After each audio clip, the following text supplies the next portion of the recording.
Thank you for joining us for today's message. We believe we can go anywhere in the world from right here in Marque, Texas, and reach people just like you. If you'd like more information about Abundant Life, please visit ALCC.org.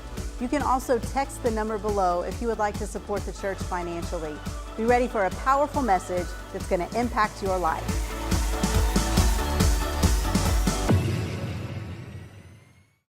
The children of Israel, the Israelite army at this time, is fighting against a people called the Philistines.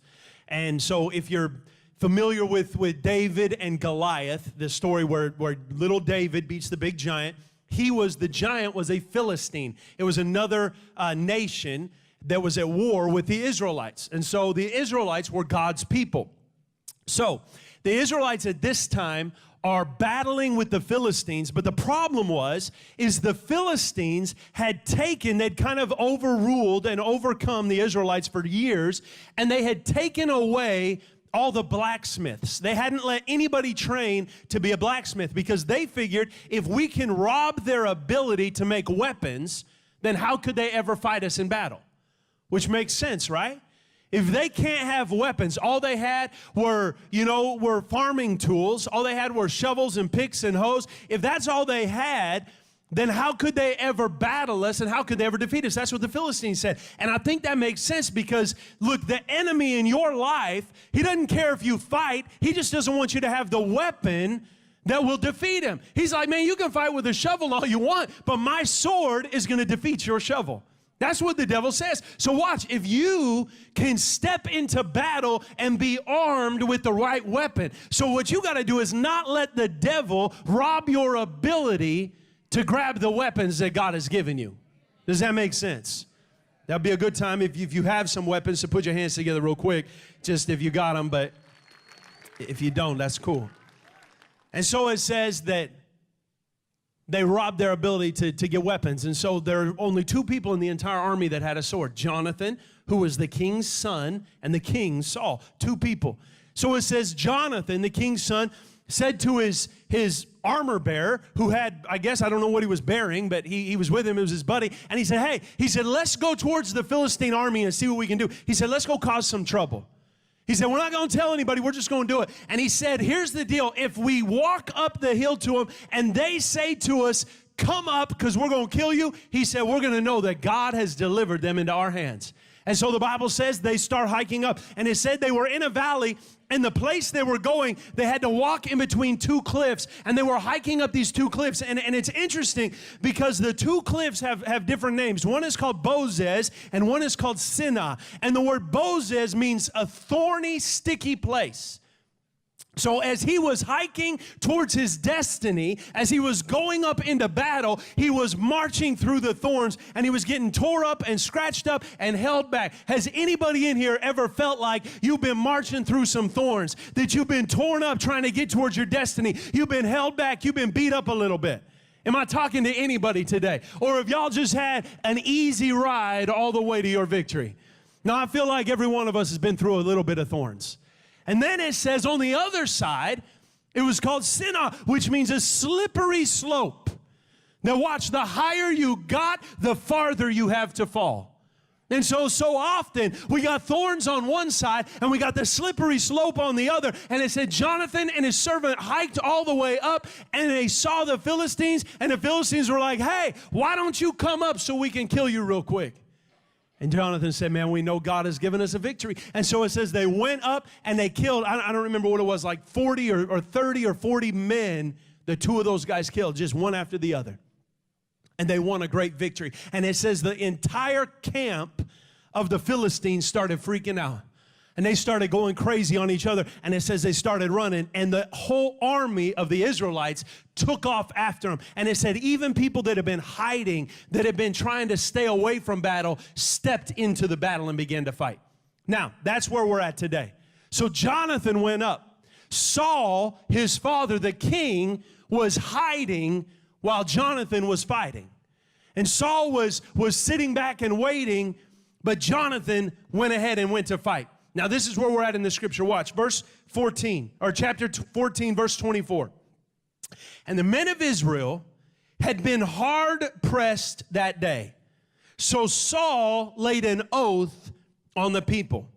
And he said, "Cursed be the man who eats food until it is evening, and I am avenged on my enemies." So none of the people had tasted food. Now when all the people came to the forest, behold, there was honey on the ground. And when the people entered the forest, behold, the honey was dropping, but no one put his hand to his mouth, for the people feared the oath. But Jonathan had not heard his father charge the people with the oath, so he put out the tip of his staff that was in his hand, and he dipped it in the honeycomb, and he put his hand to his mouth, and his eyes became bright. Then one of the people said, man, he said, "Your dad strictly charged the people with an oath, saying, cursed be any man. Cursed be any man who eats food this day." And the people were faint. Then Jonathan said, "My father has troubled the land."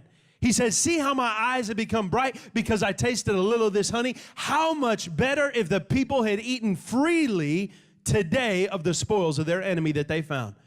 Now, he says, the defeat among the Philistines has not been great. So here's what happened. Let me just break that down. I know we read a lot, but let me break it down. Saul the king had said, if anybody eats anything between now and the end of this night, before we have avenged ourselves on the Philistines, if anybody eats anything, he's going to be cursed. And so they're walking through, and wouldn't you know that when you can't eat, that's when you got like everything comes around. Like when you can't eat, that's when everybody's ordering pizza and chicken wings and French fries and like burgers, and you got all this stuff around you that you're like, man, the one time that I decide I'm going to go on a diet, everybody else decides, that's the time we're going to make cookies. You know what I mean? Anybody know what I'm talking about? When you can't do it, that's when it's all there. And so the Bible says that honey is just everywhere. They're smelling it. They're sticky. It's falling from the trees. It's on the ground. Like they're getting it on their hands, but instead of licking their hands, they're trying to wipe it off. Now they got sticky hands that they can't lick, and they're like, man, there's honey everywhere. But we can't have any of it. Because Saul said we're cursed if we eat any honey. Well, Jonathan had been fighting, and he didn't hear that. So Jonathan's walking through. He sees honey. He's like, bam, there we go. Dips his staff, eats the honey, and he's like skipping, like, oh, boy, this is great. We're about to get a defeat. And everybody else is like, oh, here we go. You got like Eeyore on one side. You got Tigger on the other side. And like you're like, man, Jonathan's like, what's wrong with y'all? Get some honey. And they're like, boy, you don't even know. He said, your dad, man, the king, has told us we're cursed if we eat that honey. Jonathan's like, I ain't cursed. He said, no, man, look at me. Look how much better I feel now that I had something to eat. And that's where we start today. Jonathan had gone to fight the battle. And as he went, he said, listen, I gotta take, watch this, I gotta take some joy in my victory. I'm going to say that again because that's got to get deep inside of you. You want to be successful in this world? You want to live a great life, the life that God has for you? You've got to take joy in your victories. You've got to go ahead and rejoice when you win a battle. Hit your neighbor and say, don't skip dessert. Don't skip dessert. Y'all gonna go home today and be busting open a cookie jar, be like, hey, I ain't skipping. They're like, you're supposed to be on a diet. Preacher said don't skip dessert. Look, man, Saul made a bad oath. He made a bad decision here. Nobody bats 1,000. Nobody's 100% on decisions. I've made bad decisions before. I've made bad choices before. But the reality of it is Saul at this point made a bad decision. Why? Because he was robbing his men of enjoying the spoils. You can't endure the struggle if you don't enjoy the spoils. You can't endure the struggle, man, because life is difficult. Life is hard. Nobody can say, man, life is the easiest thing we ever did.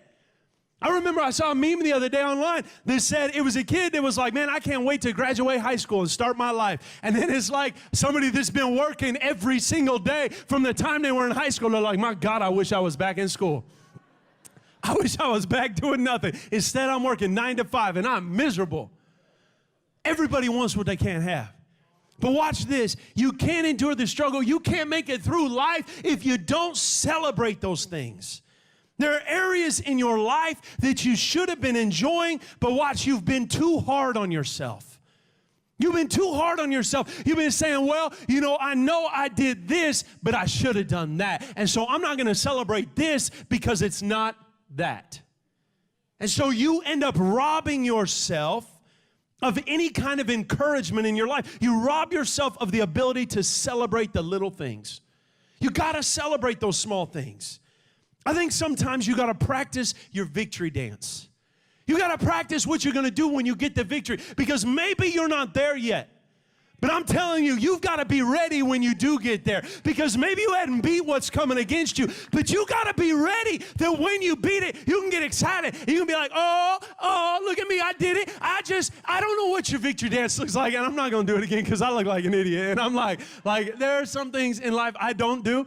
And any sort of dancing, victory or defeat dancing is all of my dancing is defeat dancing. As far as I'm just not good at it. But you got to practice your victory dance. You got to get excited sometimes. And I know you don't feel like, it's not a big deal to get excited. You got to get excited. Because watch, if you don't get excited for you, who is? Who's going to get excited for you? You got to get excited for you so that you can have somebody be excited about your life. You got to get excited. I was watching college football yesterday. I love football. I am a football fan. My kids, I was screaming at the TV. My kids thought I was screaming at them. So every time I yelled at the TV because my team was losing, I would look down at my kids and I'd smile at them and I'd giggle at them so they knew that I wasn't mad at them. I was mad at the fools on the TV that weren't doing their job.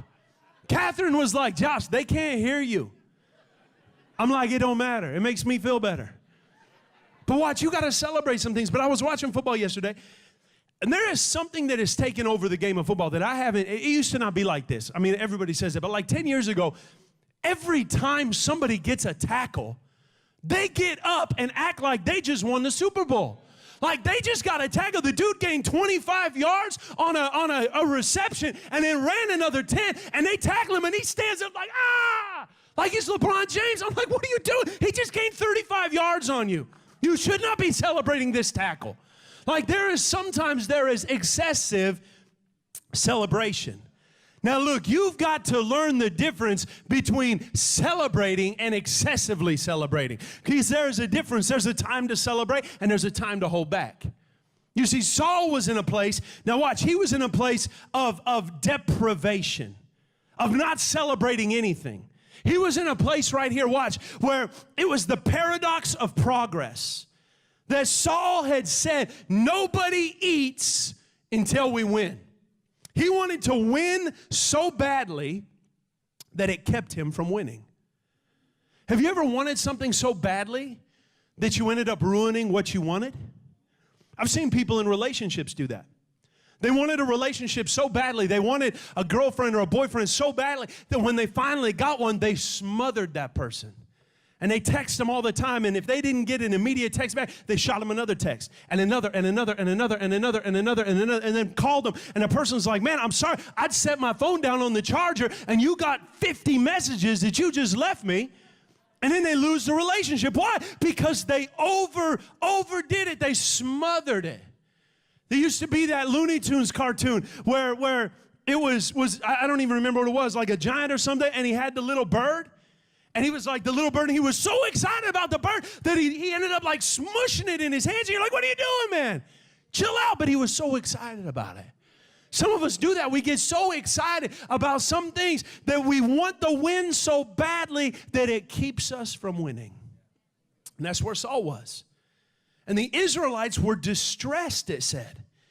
It said, watch, it said, and the men of Israel had been hard pressed. They were in distress. But watch, if you rewind, I'm taking these off. You say, but you won't be able to see. If you rewind to verse 23, if you rewind one verse in this, it says God had given them a victory. And watch, and it said on that day the Lord saved Israel and the battle moved beyond Beth Aven. So it said, watch, God gave them a victory. He saved them that day. But the very next verse, it says they are in distress. Have you ever allowed the devil to turn your deliverance into distress?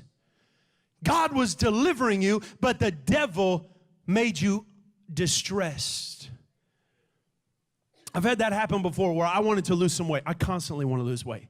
I talk about it all the time. You probably get sick of me talking about it, but it's my daily struggle. It's my struggle to try and lose all the weight that I want to lose. But watch, I've gone to the point where I said, until I lose this weight, all I'm eating is chicken breasts. No skin. The skin is the best part of the chicken breast. I hate chicken. I love chicken skin. Like, that's all I want. Like, we'll go to KFC and Kat will be picking off the skin. I'm like, what are you doing? She's like, I don't like the skin. I was like, that's the only reason we came. Because they do it extra crispy. Why else were we coming? Like, you might as well eat grass. Like, what are you doing? That's the best part. But I made up my mind, I'm not going to eat anything but chicken breast, no skin, until I lose this weight. The problem is I'm depriving myself. And there's danger in deprivation. There's danger in depriving yourself. And if you deprive yourself for long enough, if you celebrate the wrong things, if you don't celebrate the right things, all of a sudden bad things happen. You know what bad things will happen? If you rob yourself day after day after day and you stop eating anything that gives you any kind of joy and all you're eating is skinless, boneless chicken breast. If that's all you eat, you know what's going to happen? You're going to lose 2 pounds. And you're going to get so excited that you lost 2 pounds that you're going to break out some Chips Ahoy cookies and a big old glass of milk, and you're going to gain 3 pounds celebrating the fact that you lost 2 pounds. Now you got a net pound gain, and ain't nobody happy about that. But what happens, that's where we're at. If you deprive yourself too much. Man, social media, we get on social media, and it's excessive. Social media is excessive. It's too much.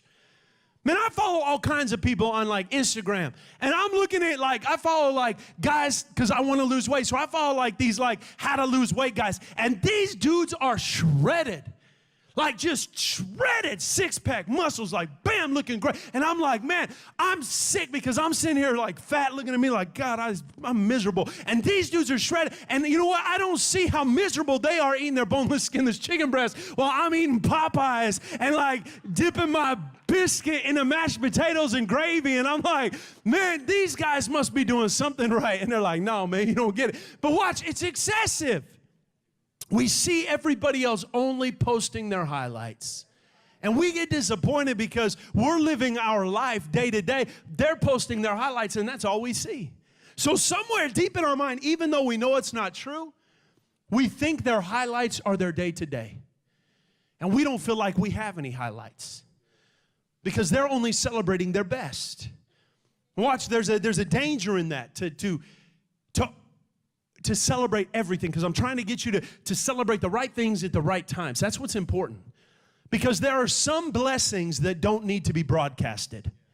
There are some things that God is doing just for you, and you don't have to tell everybody else, and you don't have to broadcast it to everybody else, and you don't got to post about it, and you don't got to hashtag blessed. You don't have to do all that. You can just, there are some things God is doing just for you, and if you can tell the difference between the just for you blessing and the brag about it blessing, then you're going to figure out life a lot quicker. There are some things just for you. But you see, so I'm talking about over-celebrating. But now, watch, there's a flip side to that, and there's an insufficient celebration. We tend to save our celebration too long. We wait too long to celebrate anything. Man, that's a dangerous place to be. There is a danger in deprivation. Watch, if you define your goals by what you won't do rather than what you will do, you are deprived, you are not disciplined. I'm going to say that again. If you define your goals by what you will not do, instead of what you will do, you are not disciplined, you are deprived. You are robbing yourself. The way I teach my children is not to tell them what not to do. I tell my children what I want them to do. And eventually it gets in their mind and they're like, oh, I'm not supposed to do this. I can get to do this instead.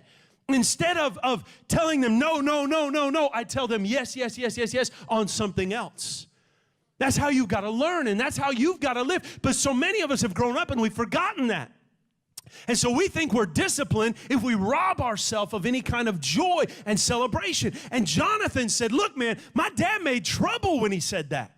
You say he shouldn't have said that. He bought into the lie of deprivation. And the men were weakened. The army was weakened not because they were weak. They were weakened because they were hungry. They'd been starved. When I grew up in Idaho, southern Idaho, and my town had 230 people in it when I was a kid. So I grew up small town. Like some of y'all like, I grew up in a small town. There was like 5,000 in my town. No. 230 people. There are more people in this room than were in my entire town. Small town. In my town, 230 people, 200 of those 230 people went to the Mormon church. Mormon church was a big deal. The Mormon church is a little bit different in some areas. And one of those areas is they deprive their kids of a lot of stuff. So they like to keep a real tight leash on their kids. And I understand some of those things, but they're like real tight, like can't go to the movies and can only like see rated G movies, and they can't have any kind of caffeine, so they can only drink like root beer and Sprite, and they can't even drink root beer because it's got the name beer in it. And like they're like real tight. And they're like, I know kids that were so deprived, so in a box, that watched the first time they tasted any freedom, they went off the rails. And we're like, these were the worst kids in the world because they've been robbed of everything for so long that the time they finally got away, they just raised hell. And they were like, let's go. And I was like, whoa, this is insane. Like these kids went nuts. And that's what happens sometimes is if you deprive for long enough, the second that you get any kind of freedom, boom, you just go crazy. I do that so often with my diets because I'll yo-yo diet. I'll like rob myself. I'll go on juice and water only for like 2 weeks. Drop like 15 pounds and be pumped. But the second I'm off of it, I just start eating everything that I wanted while I was dieting, and then I blow that weight all the way back up. And watch, some dreams in our life are dying not because you're weak. Your dreams are not dying because you're weak. Your dreams are dying because they've been starved to death. You've starved them because you haven't been feeding them. You haven't been putting into them what they need. Some of you got to feed the troops in your life. As a preacher, as a minister, I am fed by encouragement. I like to be encouraged. I've talked about this before. I love it when people tell me, great job. And I'm like, yeah, what's up? Like, even if it isn't good, I like when somebody tells me it's good. Like, I like that. I like when you clap because that tells me, hey, I'm doing something right. So I'm moving in the right direction. I mean, you didn't have to clap for me there. That's too kind. You're too kind. That's enough. Oh, that's too much. Oh, it's just, I mean, God bless you. But watch, man, I love Daniel. Daniel Selectsman, this is one of my best friends. I love this dude. Watch this, because I will step off of this pulpit and I will walk down and he'll be like, Pastor Jake, that was so good. That was great, man. You're on fire today. Even when I knew it was terrible, he'll still tell me it was good. Like, I'm like, bro, you better not lie right now. But he'll just tell me, man, that was great. My mom will do that. She'll call me. She'll be like, boy, that was awesome. Even when it's bad. But you know what? I feed on that. That encourages me. Sometimes you got to encourage. The ability of the encourager is a big deal. Saul made a mistake by not feeding his troops, not encouraging them. Why was Saul like that? Because he was bitter that it wasn't his victory. And so he starved his army because he was disappointed in himself. He was so bitter on the inside, he couldn't feed his army anything sweet. He was so disappointed. Why? Because Samuel had come to Saul and told him, man, you're messing up. You're making some mistakes. You're doing something bad. And so Saul was so broken on the inside, he couldn't celebrate anybody on the outside. And Saul had missed an opportunity to lead that Jonathan had taken, and he went ahead. Saul was not driven by his destiny. He was driven by his regrets in his history. And look, one of those two things in your life will drive your life. Either you will be driven by your destiny to move into tomorrow, or you will be driven by the regrets from yesterday. All the things you missed, all the things you didn't get a chance to do. And you cannot let bitter people rob your sweetness. I'm going to say it again. You can't let bitter people rob your sweetness. If you don't eat what's sweet, you'll always turn to what's bitter. If you don't get yourself around sweet people, sweet people, you're going to line up with bitter people. And they're going to feed that bitterness on the inside of you. But you know what? I'm not carrying any bitterness into the sweet season that God has for me.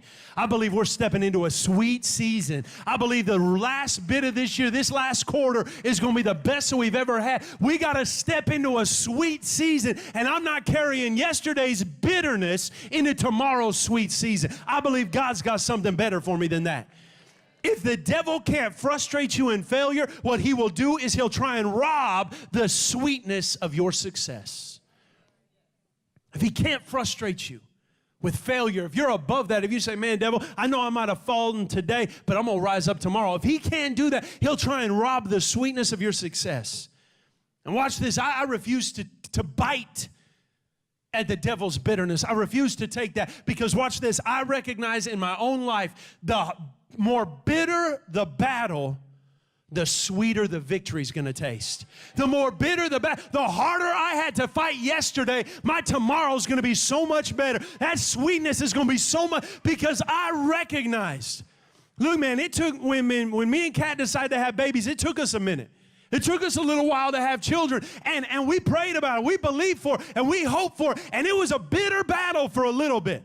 We were upset and disappointed, and we were like, man, when's this going to happen? We believed God. We put our faith in God. We trusted God, and it was a bitter battle. But I'm telling you, the second that baby came into my arms, that was the sweetest feeling, the sweetest taste that ever hit my life. Why? Because I went through the battle. I've been through the bitterness, and I refuse to let the devil rob the sweetness of my victory because he doesn't understand that, but I sure do.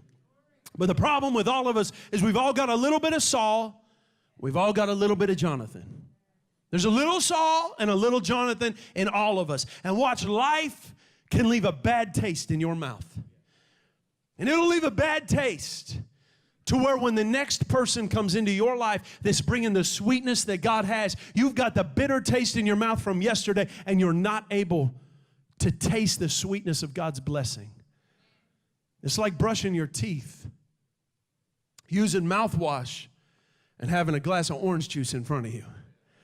I don't know if you've ever done that before. If I know I'm going to drink orange juice, I wait to brush my teeth. I'll brush my teeth in a minute because it ain't worth it. I'd rather have bad breath and drink my orange juice than have fresh breath and taste that nastiness that toothpaste / orange juice comes into my mouth. I refuse to do it. Watch, that's what happens so often is we let the brushing of the devil, we let that taste, that bitterness in our mouth, when God tries to give us something sweet, it ruins it. And we failed so many times. You've been broken so many times. You've been beat up so many times that you can't taste the win because of the bitterness of your failure. Because of the bitterness of the losses, you can't even believe for a win. Because that's how the devil works. He tries to rob you. The Saul inside of us says, don't eat that, don't taste that, don't taste that, because it's just going to be bitter. But you know what? That's a lie. I think it's important to celebrate the progress. Because if you only celebrate the perfection, you're going to die a disappointing death, searching for perfection, and you'll never be able to celebrate. I got little boys right now. I'm talking about my kids. If I knew your kids, I'd tell your stories, but I'm going to just tell mine real quick. I got these little boys. I got 2 of them. And they're 18 months old, 19 months old. They're just little. They can't throw a ball for nothing. They're terrible. They're terrible at throwing. And I'm like, man, come on. Let's go. You can throw this ball. And he'll throw a ball. One time he'll throw it, and he'll be like, boom, beautiful throw. And I'll be like, yes, great job. Good throw. The next time he'll go to throw it, and the ball line, it'll be 5 feet behind him. And I'm like, what are you doing? In the inside, I'm like, why did you do that? Just throw it like you did last time. But you know what I do when he throws it behind him on accident? I cheer for him like he just threw it a million miles. I cheer for him, and I'm encouraging him every step of the way. I celebrate his progress, not just his perfection. I don't celebrate my kids only when they do the best. I celebrate them every single minute of every single day, telling them, you're going to be so great. You're going to do so good. That throw wasn't as awesome as the last one, but it's going to get better because you're working on it. Look, that's how you've got to be in your life. If you don't ever celebrate the good things, the progress, if you're waiting to celebrate until the end, then you're never going to get it. You'll never have a chance to celebrate. You're going to miss your opportunity. And you'll get bound up with bondage. And Saul bound the people with bondage. But I love it because Jonathan didn't hear the oath. He didn't hear that bondage. He had selective hearing. In your life, you got to have selective hearing. You got to be able to tune out the wrong people.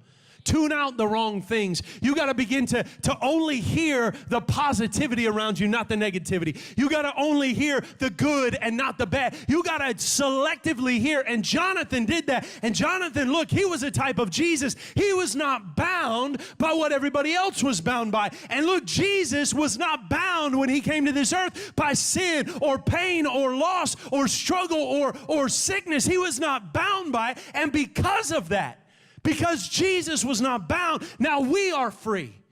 Because we have the ability. Watch, if the Son sets you free, you are free indeed. Because he wasn't bound by what bounds us. So he was able to set us free. Jonathan said, man, I didn't hear the oath. So because I didn't, I'm not bound by it. And he said, and you don't have to be either. He said, everybody has something. I'm not bound by my past anymore. I'm not bound by my disappointment anymore. I'm not bound by those unkind words anymore. I'm not bound by that brokenness anymore. I'm not bound by that failure anymore. You want to be successful? You can't be bound by the things that are trying to rob you. The law tried to bind you. It tried to hold you down. But watch this, Jonathan reached his staff and he dipped his staff in the honey. He reached it down and dipped it in the honey. And I love it because Jesus dipped himself into the depths of God's grace. And the Bible said he shed his blood so that you and I could not be bound by what bounds this world, by what holds it together. He said, taste and see that the Lord is good. And I'm telling you, God is good. We need to stop praying for our battles to be easier. I don't need my battles to be easier. I need my victory to taste sweeter. Because if I've got a sweet tasting victory, I'm not worried about the battle. Because my eyes brighten when I taste the victory. My eyes get excited. My celebration brings illumination. It brightens my eyes. It strengthens my life. Man, how much greater could this season be if you weren't bound by your yesterday anymore? If you weren't bound by bad decisions, if you weren't bound by who you used to be, how much better could your next season be? Man, I don't know if anybody in here today is struggling with anything like that, that you used to, maybe you told yourself, man, don't ever get too excited about anything because you'll probably fail. You probably aren't going to succeed, so don't get too excited. I don't know if anybody's ever thought like that. Maybe somebody told you you're never going to be anything, you're never going to do anything. You're never going to graduate college. You'll never pay your house off. You're never going to get a promotion at your job. You're just going to be stuck here forever. I don't know if anybody's ever told you anything like that. But I'm telling you, God didn't come to leave you where you are. God came to set you free. He came to this earth to deliver you and to set you free. And who the Son sets free is free indeed. I don't know if you're free today, but if you feel like maybe God is setting you free, I want somebody to put your hands together. I want somebody to make some noise if you believe that we do serve a God. You got to feed your faith. You got to feed your desires. You got to starve out your doubt and fear. But you got to feed the good things. If all you do is starve your doubt and starve your fear and starve your failure and starve your brokenness, if that's all you do, but you never feed your faith, you never feed your good, if you never do that, how can you ever succeed? No, you've got to feed the good. Never engage the enemy on an empty stomach. You got to win a battle. And you take a bite. You win a battle and you take a bite.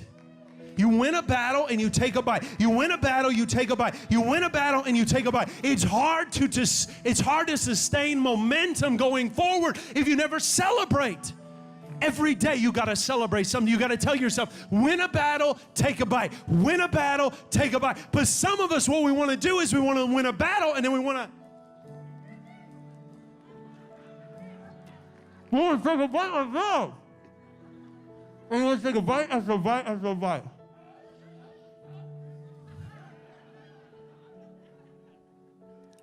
You want to take a bite after a bite after a bite after a bite after a bite. You don't want to keep winning battles. You just want to take bites. You can't do it like that. David did it like that. He won a battle and he took a bite after a bite after a bite after a bite after a bite after a bite. And it says he looked down over his window and he saw Bathsheba. He saw another man's wife bathing. And it says he went in and he got her pregnant and he killed her husband. Because he was winning a battle and taking bite. You can't do it like that. You win a battle, you take a bite. You win a battle, you take a bite. You win a battle, you take a bite. You win a battle, you take a bite. You get a victory, you celebrate. You get a victory, you celebrate. You get a victory, you celebrate. One bite is all it takes to brighten your life. One celebration is all it takes to get excited about, hey, I'm moving forward. I'm not who I want to be, but I'm not who I used to be. I'm not where I want to be, but I'm not where I used to be. I may not be the best, but at least I'm moving forward. I win a battle, I take a bite. I win a battle, I take a bite. I'm moving forward. I may not be there yet, but I'm going the right direction. You got to sustain your forward momentum. If you don't do it, you'll never get to where you want to be. And I don't know today. I don't know what's going on in your life. I don't know the struggles that you got. But I'm telling you, all you've got to do is know on the inside that, watch, you can have a victory and you can celebrate. And you celebrate the good and you leave the bad behind. Because if you try and hold on to the bad, you're never going to get there. You're never going to make it. You're never going to be enough. You'll never be good enough. You'll never be smart enough. You can't do this alone. But watch, you can celebrate the good. And I don't know where you're at today. I don't know what victories you've got. I don't know if you're in trouble. I don't know if you're sick. I don't know if you're broken. I don't know if you're hurting. I don't know if you've been a failure your entire life and you showed up this morning thinking maybe God can do something for me. And I'm here to tell you, and I got nerve enough to tell you, it doesn't matter what you've done. It doesn't matter where you've been. It doesn't matter who you are. God loves you. God cares about you. God sent his son for you. And God said, I celebrate you. Even if you don't celebrate you, God says, I celebrate you. And today you are celebrated by the King of Kings and the Lord of Lords. The creator of heaven and earth celebrates you today. But all you've got to do, all you have to do is believe in God, trust in him, and celebrate those victories. Win a battle, take a bite. Say it with me. Win a battle, take a bite. Say it again. Win a battle, take a bite.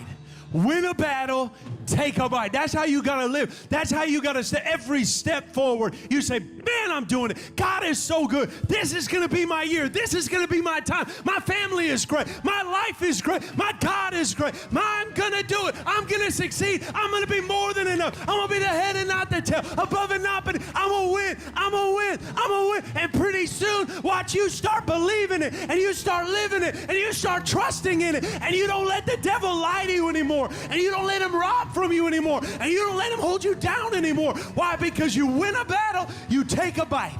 You win a battle, you take a bite. And you can't be stopped. You can't be robbed. To learn more, visit walterhallam.net. Here you'll find a list of resources to help you with your daily walk in Christ.